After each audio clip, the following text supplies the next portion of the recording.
అభిమానులు ఎంతో కాలంగా ఎదురు చూస్తున్న దేవరా సినిమాకు సంబంధించిన గ్లింప్స్ ను రిలీజ్ చేసేందుకు నిర్మాతలు రెడీ అయ్యారు.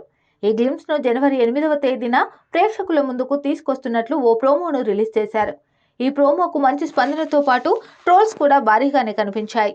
ఎన్టీఆర్ కూడా ఈ ప్రోమో పోస్టర్ను తన సోషల్ మీడియాలో పోస్ట్ చేశారు.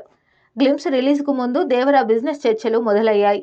ఈ సినిమాపై భారీగా అంచనాలు పెట్టుకున్న నిర్మాతలు భారీ రేటును డిస్ట్రిబ్యూటర్లు బయ్యర్ల ముందు ఉంచినట్టు ట్రేడ్ వర్గాల్లో ఓ వార్త చక్కర్లు కొడుతుంది. ఎవరూ ఊహించని రీతిలో థియేట్రికల్ రైట్స్ ను కోట్ చేస్తున్నట్లు తెలిసింది. దేవరా సినిమా ఓవర్సీస్ బిజినెస్ గురించి చర్చలు జరిగాయి.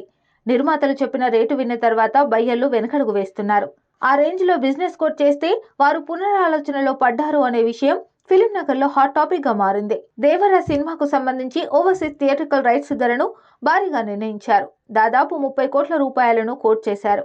దాంతో బయ్యర్లు, డిస్ట్రిబ్యూటర్లు ముఖం చాటేశారు. ఆ రేంజ్ ధరను పెట్టలేమని చెప్పారు.